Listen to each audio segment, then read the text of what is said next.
Hi guys, welcome back to my channel and also welcome if you are new. My name is AkuaB and here on this channel I cover all things faith, culture and encouragement. And today we're going to jump straight into it. We're going to be talking about some hot topics that have been floating around these internet streets, all the way from movie releases to street preacher bans and so much more. Let's get straight into it. Before we get into it, please make sure to leave a like down below and also comment on this video if you're vibing with what I'm talking about, if it's things that you've been hearing about, and please make sure to leave your 2 cents down below in the comments as well. And subscribe if you haven't already.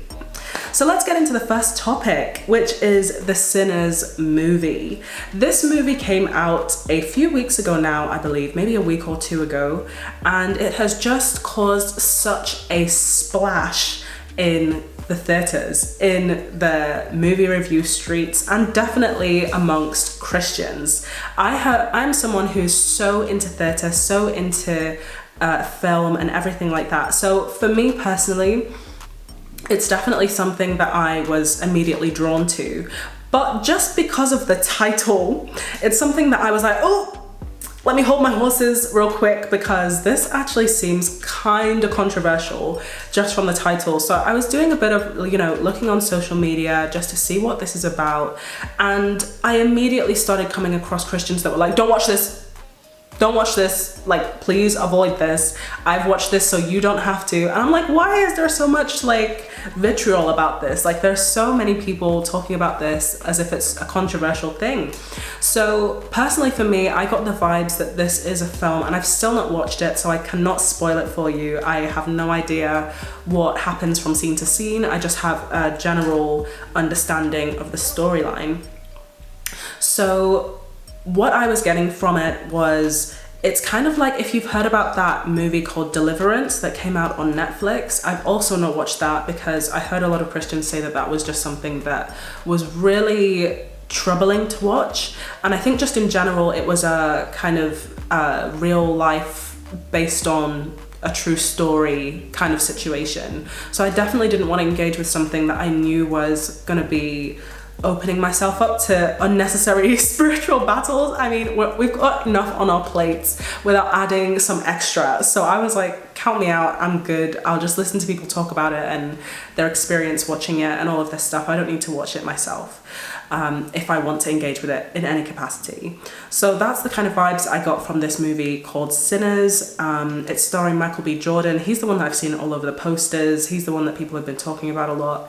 And it's basically talking a lot about, it's exploring a lot of Black African culture, and especially the roots that came from the African Americans all the way over in the States. So there's a lot of history behind that. There's a lot of hoodoo, voodoo, witchcraft practices that it's kind of trying to convey as a story. So it's trying to take you back to those times, trying to understand how these people lived and what they believed and all of these different things through this movie. And a lot of Christians were talking about it in a way that was like, this is trying to make it seem a lot more palatable. It's promoting it. It's trying to make you feel like you can be, taken to a different place when you listen to this music that's inspired by this.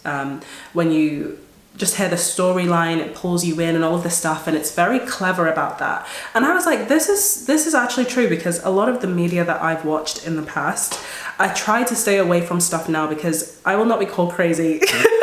I'm just a way more sensitive person than I think a lot of people, especially to spiritual things and things that have a spiritual nature, explicitly, things like witchcraft, things like really graphic scenes, all of that kind of stuff. So I just try to stay away from it if I can. But in the past, I've noticed that whenever I've watched this kind of things, they're able to tell a really good story. Like the people that have worked on this film, I'm sure they're amazing at their job. And that's why I think there's another level of caution that you need to have, especially if you're wanting to go and watch this as a Christian, because there is content out there that it's probably best that we don't engage with as much, just because of how it can kind of slip under your radar of the actual what it actually is, the true substance of it. And for me, that's something that I've definitely dealt with in the past, thinking this is fine to watch because it's only got a bit of this, or I can overlook this, not knowing that your spirit has been implicated in something that you don't necessarily know the full extent of in the moment whilst you're watching it. And on this, I've not watched it, as I said, I'm just, briefly chatting about it. It's a hot topic.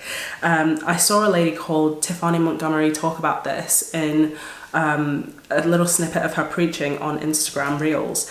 And I might insert it if I can. I told everybody you probably shouldn't go watch a movie called Sinners, where they had hired the voodoo and hoodoo practitioners to tell them how to do the conjure music and all the medicine and all the healer music and all of that. And all the Christians were like, well, I did it. I saw a message in there, and I just feel like it taught us how to. So you needed to learn how to do it from a hoodoo and voodoo practitioner? That's where you needed to learn it from? Well, I just watched it because I wanted to be able to have a conversation with my kids about it. But did you smoke crack to tell your kids that crack wasn't whack? Because I just watched Whitney Houston say crack is whack. I knew crack was whack. I didn't have to try crack because she had told us crack is whack. It's just certain things you don't need to try to have a conversation with your children about. Because it was so good. Like, I remember watching it and thinking, I don't need to watch this. I do not need to watch this movie, because this summary is exactly how I felt going and watching other things in the past that I told myself, I probably shouldn't be watching this, but I've been like, it's not that bad, right? And then I've let myself watch it, and I've come out of it thinking, why did I watch that? Like, why did I do that? I really did not have to do that. I did not have to engage with that.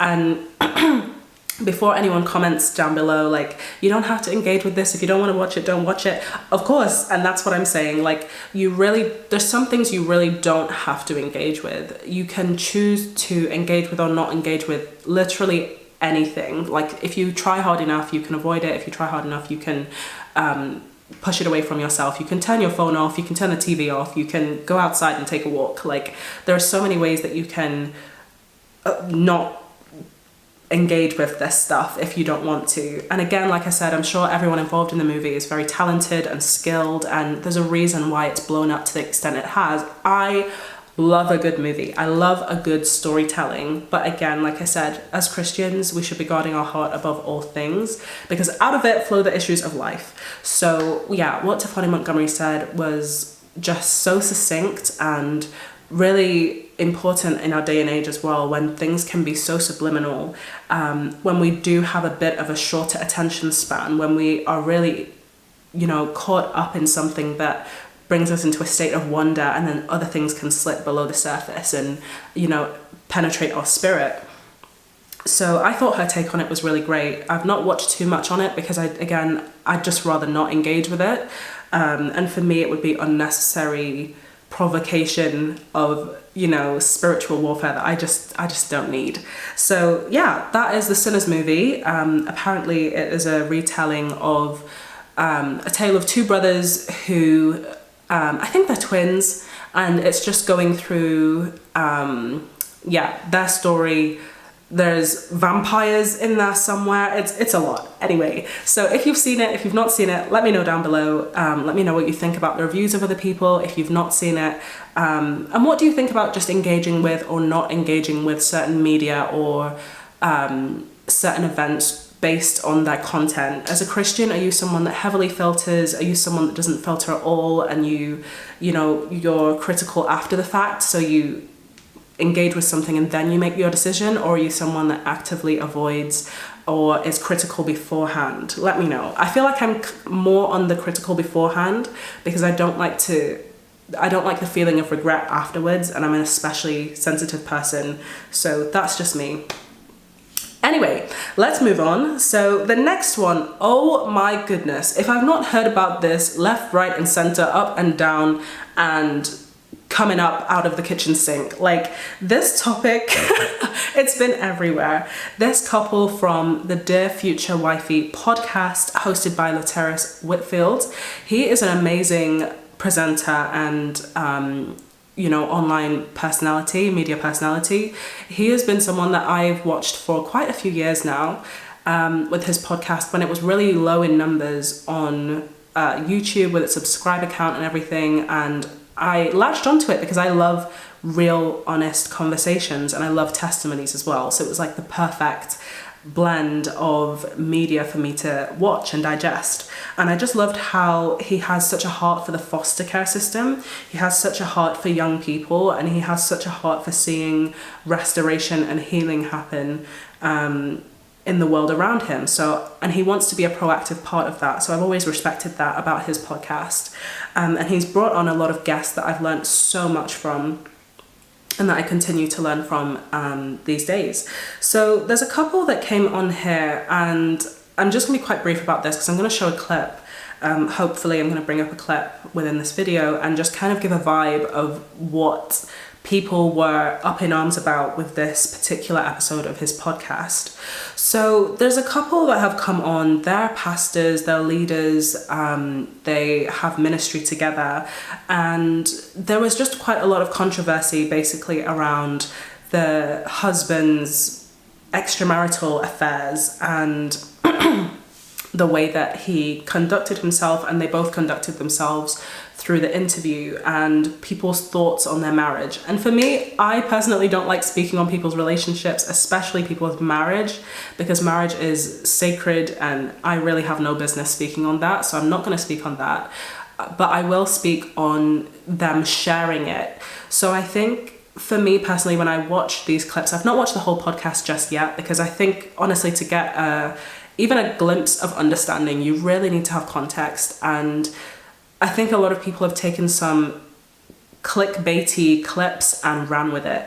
And I've watched these podcasts, and there are a lot of clips that can go viral, and everybody wants a little piece of the action, and like, oh, like this happened on this podcast, let me have a chat about it, let me dissect it. But I know these people's lives is so much more than an hour-long episode on a podcast. They've lived it.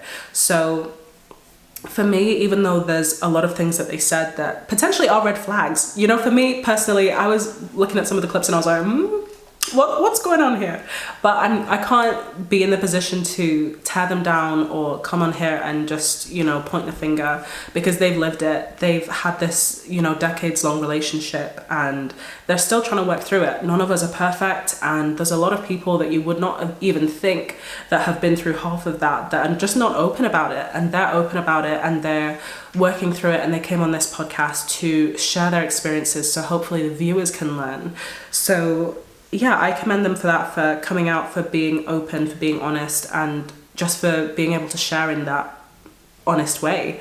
But yeah, one of their clips did go viral, so I'm going to go ahead and play it and insert it here, and then I'll come back and chat about it. Today is significant. Why? 32 years today, we walked down the aisle. Even though he was an hour late. You got cold feet? I did. Plus, the night prior, my bachelor's party with the fellas. And What happened at the bachelor party? I've learned in life some things you need to take to the graveyard. Oh, come on. You're my starter, but I got other ones on the bench. I want the women to know out there, I didn't know Jesus, and I was preconditioned to think this way because my mother divorced my father for infidelity, and I'd always thought if you could just forgive him, our family would stay together. A couple months after we got married, he looked at me and said, I never had fun. Literally, he backslid for 5 years. One of his girlfriends came to my job to confront me because she found out about me. And I had to be like, chick, I'm the wife. Okay, so you just saw a little taste of that couple's interview and what they were chatting about with Luteris.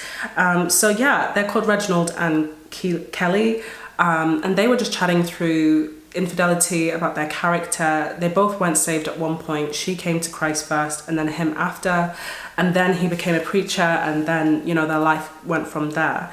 But there are so many things through their story that happen in the background that were kind of the building blocks to set them up for what they went through. So yeah, I think what made them go viral is basically the struggle love trope, where it's like he did so much in the relationship to break it down, and she stuck around. And I think, you know, in today's day and age, we're so quick to just leave. And fair enough, you know, one of the outs of marriage that God displays in the scripture is, you know, adultery. So fair enough. But it also brings me back to the story of Hosea and Gomer. And oh my goodness, when I read that, I had this same kind of feeling like, why? Just leave. Like from a human fleshly perspective, it's like, just leave. And I'm not advising anybody to do this, to stick around, nothing like that, you know, never. But it just makes me think about the standard of love that we have in our own hearts and the standard of love that God has given to us freely. God loved us so much that even when we disrespected him, even when we turn away from him, even when we do the utmost hurt to him, he's got emotions, he feels, he still sticks around. So the real struggle love is us. The real struggle love is us, and it's not even funny. It's not a joke. It's really not a joke. And I'm not saying that we should stick up for it between humans and all of that in relationships. Please, like, you know your worth, know where you're coming from, know where you're going to, and keep Christ at the center. But just as a little reminder, like, none of us are perfect before we start pointing the finger at this couple, etc. Like, for me, I looked at this and immediately I was like, whoa, this is a heavy story, but I think it's a heavy story, and that's it. Like, we have to go into it. And, you know, none of us are in this relationship. They both chose to stick it out, and they chose to do the things they've done, and, you know, all of that on both sides. So yeah, interesting story, very, very viral worthy. I know why a lot of people are talking about it, and I'm definitely going to go ahead and watch the episode. I actually want to see what they talked about and the intricacies of their faith and them both coming to Christ. I think that would be interesting to see how they matured and grew in their relationship and as individuals in Christ, because, you know, I've not watched the full episode yet, and I'd love to be able to get that fuller picture, even though it's not going to be 100%, because again, like I said, they've lived it, we've not lived it, and this is just like an hour-long podcast. So yeah, that is that topic. The next one, oh my goodness, I was going to do a video about this at the time and I can't remember why I didn't. I think it was because it was so long. It was just so long, and I've done reactions on this channel for so many years now, but I don't think I've done a reaction to a 3-hour-long video. Oh my goodness. So there's this preacher called James Kawalaya. I believe that's how you say his name, James Kawalaya. And he is a preacher, minister, and he went on a ministries platform from the UK, from Manchester, where I'm from Prayer Storm Ministries. And he went on this YouTube channel, and he was interviewed, I can't remember the guy's name that interviewed him, I'm really sorry, but he was interviewed by like one of their front men, one of the people that is, you know, quite open on the channel, quite like, he's the kind of one of the people on the channel all the time. And he was interviewed, and it was about a 3-hour-long interview. It was about his testimony. And his testimony was wild. You know, some people, and they're like, oh, I don't have much of a testimony. You know, I got saved when I was young, and I just, you know, lived and walked with God like all these years. Some people are like, oh, that's a boring testimony. I don't have an interesting testimony. And I don't believe that at all. I think that's a testament to the faithfulness of God and the power of God as well to keep you faithful and walking with him for such a long time. And then you have some people that are like, I was, you know, addicted to drugs, or I, you know, I was in abusive relationships, and I slept around, and this and that and this and that. And there's so many things that go into a testimony that make it impactful to different people. And I think that's why a testimony is so impactful, is because they reach different people. And the word actually says that we not only overcome by just being a Christian, just living it out, and just, you know, being good to other people, but also by the word of our testimony and by the blood of the Lamb. So our word, our testimony can be powerful. So James's testimony was definitely one of those powerful, impactful testimonies, not just because it was for certain people, as some testimonies definitely are. You know, some people are impacted more by some than others, but his testimony reached so many people and impacted them on top of that. So I was definitely one of those people that was impacted by his testimony. I remember listening to it and being like, wow, I need to get into my word. I need to have a more discipline in my prayer life, in my spiritual walk with God, and I need to get my ideas together, because there is an active war that is taking place over not only my spirit, not only my walk with God, but also my impact and what is going on behind the scenes to be able to manifest here on earth God's plan for the future generations. So when I heard this whole situation that is going on with James Kawalaya, it's basically some kind of controversy has happened behind the scenes, and Prayer Storm Ministry removed James's testimony and other videos from their platform. So that is exactly what is going on with this situation. And Prayer Storm Ministries just released a post. It was just a series of pictures, and I'll try and insert them and also have a little chat through them as well. So it says, an update on James Kawalaya's videos. It says that they understand that there's been some confusion about the withdrawal of James's videos from Prayer Storm's platform, and they want to update people. So it says, some years ago, we heard about James Kawalaya through a trusted connection. In 2023, July, we invited him to minister to our team, where we recorded a video interview of his testimony. Besides, we hosted him in open, public attended meetings for 3 evenings in a row. This was done in good faith, and we shared his videos to encourage the body of Christ, as we have always done with our guests.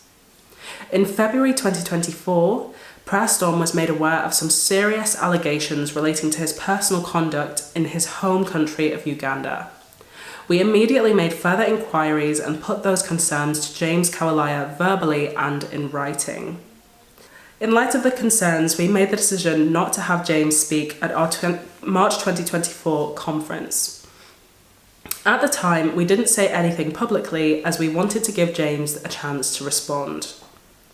Despite the passage of time, we have not received a satisfactory response from James Kawalaya or his team in addressing the issues highlighted in the allegations conveyed to Prayer Storm. As a result, several weeks ago, Prayer Storm reached a decision to withdraw his videos from our platforms. Whilst there is no doubt that many people have been impacted by his testimony, Prayer Storm currently has no ongoing relationship with him or his ministry and cannot therefore in good faith continue hosting and sharing his content. Here at Prayer Storm, we apologise for any hurt or confusion this may have caused to our friends and followers, and we remain committed to mobilising a prayer movement and equipping believers to be increasingly fervent and strategic in intercession. And that's an amazing summary. Just to wrap everything up, they've not gone into detail about what these allegations are. But as I've said before, I remember when things came out with the pastor, preacher, apologetics teacher, that rhymed, what was his name? Ravi Zacharias. I remember when a lot of things came out with him, and I made a video surrounding that at the time because he was one of my biggest inspirations. When I tell you, he was one of my biggest inspirations when I first came to Christ. Oh my goodness, I cannot tell you the impact that his preaching and teaching had on my life. But when all of that stuff came out, it just, for me personally, it didn't offend me away from God, because I knew that his preaching and teaching was just a tool that I could utilize to improve my own discipline and apologetics and my walk with God. So I understand that people could be personally hurt by this, especially because a lot of people have shown support for James Kawalaya on the internet that I've seen so far. Nobody's bashing him that I've seen too much of, but they're actually in support of him, being like, you know, everybody is falls short of the glory of God. You know, everybody makes mistakes. You know, he's still gifted. His testimony is powerful, etc. So I think whilst there's room for accountability for sure, I definitely think it's so easy to jump the gun and be like, immediately blame, immediately tear down, immediately, you know, be up in arms. And I don't know if that's quite the response that I would take. I'm not going to advise a response. I'd say that's not the response I would probably take, because I know that we're all human. We all go through different things. It's not that you tell your testimony and all of a sudden you live this amazing life and you're just, you know, singing with the angels after you die. Like, no, like, people's lives have ups and downs, and it would be amazing for everybody to be faithful to God from day one of being saved. But especially when you have a testimony like his, I don't know what, again, the allegations are, but I know there's so many traps and snares that the enemy tries to lay for us to walk into and fall into. So in this time, I think it's best to just be praying for him, be praying for Prayer Storm, and be praying for people as well that have been impacted by his testimony and by his preaching and teaching, as well as those that maybe these allegations might have been affected might have affected as well. So yeah, I think that's kind of where my head is at with this. Obviously, I'm very, very, very shocked, but I cannot be completely surprised because we're fallen. You know, even the most humble Christian, even, for example, David in the Bible, God called him a man after God's own heart. And you look at his life and you could make the case to be like, no, he was not. But that's what God said. So I think it's so important to not throw the baby out with the bathwater, but actually be measured in response rather than reaction, because life happens to all of us and you never know where you might end up. And I'm just praying that faithful teachers and preachers and leaders will rise up and are being trained up and are walking faithfully with God. And I think that's why, again, it's important to pray for these people in leadership, in power, in authority, because we have no idea what they're going through. We have no idea of their temptations. We have no idea what the enemy has planned against them, but we know that it's about killing, about stealing, about destroying. So that's what we can be praying against. We can be praying for the faithfulness of God's servants, about the strength of them, about their discipline, about their community, about who is surrounding them, about their mental health, about their spiritual health.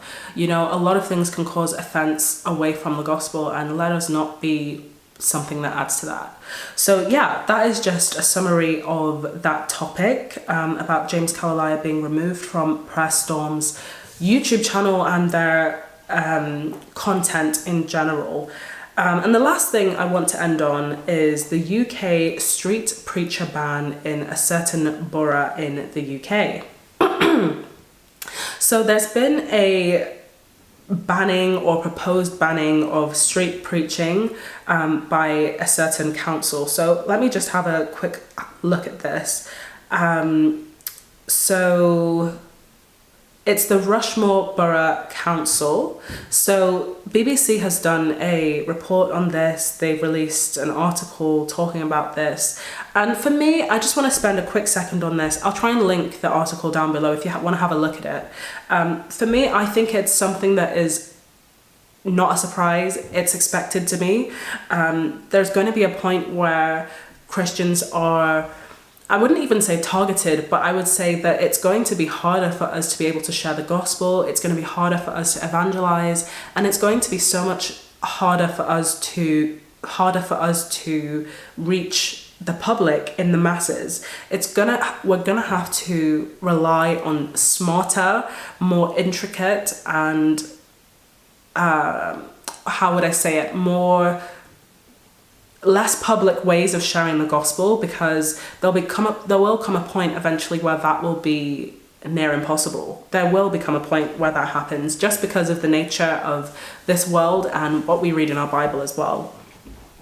So I'm just going to read some snippets from this. There's just some complaints against street preachers. They did put up a little notification of an application. I think it's an application to the courts or something, and they're trying to make some kind of appeal for something, and they're bringing this against the use of, mics and speakers and the ability for street preachers to be able to evangelize on the streets. But it's not explicitly mentioning Christians, it's not explicitly mentioning street preachers, and that is what I want to emphasize, because I think a lot of times we'll read this as a Christian and we'll be like, immediately, so this is against Christians, immediately this is about street preachers, and it is, but they're not saying it. So I think until it comes to the point where they're saying it, that's when we still have that grace period that God has allowed us to have to be able to share the gospel effectively in the streets.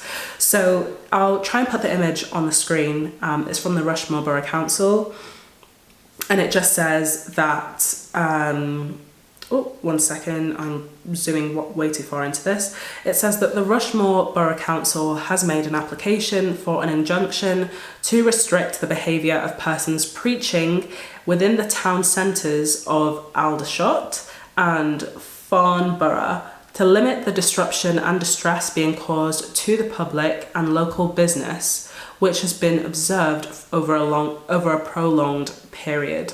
So it's basically saying, it did mention street preachers actually. It did mention street preachers.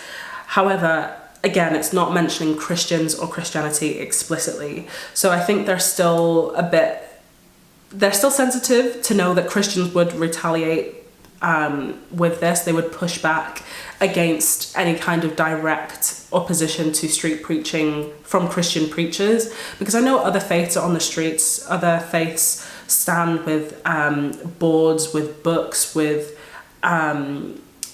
canapes out. Is it canapes? Oh my goodness, with gazebos. Canapes are like those little things you eat, I think. Anyway, they stand with the gazebos outside, and they have, their different hubs for public evangelism in different ways. And I think for Christians, a prevalent way that we share the gospel on the streets in public is street preaching, where it's going out. Basically, you would hear a sermon of sorts on the street. You could go past any busy town centre in the UK and you would hear somebody with a microphone and a speaker sharing the word of God. So that is, I think, what is being targeted, is that people often get into quite volatile interactions with street preachers. I've never experienced that myself. I've never seen that.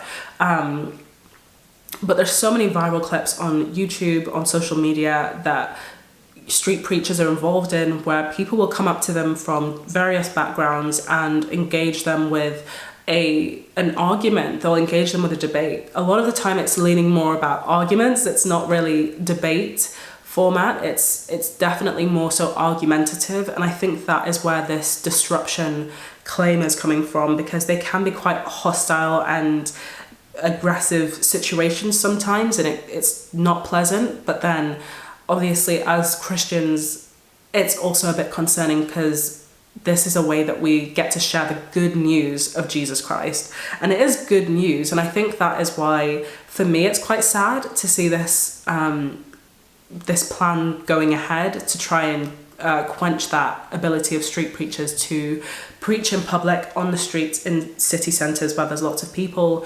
because it's good news. And it was good news for me almost 6 years ago now, when I first got saved, and God reached down to me and helped me to understand his goodness, helped me to understand that I'm more than what I thought I was, and that he had a plan for me, and he has a life for me that he is prepared for me. So it's so important to, yes, highlight these things when they happen, because if we don't, if there's no pushback on this, things are just going to happen, and we can't do anything about it. But that is something that is going on in the UK, and there's been a bit of hubbub about it recently. I was actually searching for it for quite a long time. I couldn't find it. I think unless you search in the specific council that it applied to, it would be hard to find it by typing in like UK preaching ban, UK Christian street preaching something. I had to type in the actual council that it applied to as well. So I don't know if it's just that it wasn't that mainstream in terms of the specific details of it, or it got lost in the news. But yeah, that is something that I found quite hard to find actually, but it is quite a recent event in early April this year. There's been something recently, I think it's in Scotland, where prayer has been banned. Like, you can't pray in your own head or something. Like, it's hard to pray out loud in a noticeable setting. So for example, if someone sees you doing that, they could report you, which is actually wild. Like, that's actually wild. Like, come on. But yeah, that is the world we're living in these days. So yeah, that is the summary of the hot topics that have been going on recently. Hopefully I've had a chance to include quite a lot of clips and context for you guys. I hope I've not just been yapping for however long this video has been going on for, but you've got to the end of the video. So thanks for sticking around and for chatting with me through these topics. Leave your thoughts down below and I'll definitely catch you in my next one. Stay blessed and bye.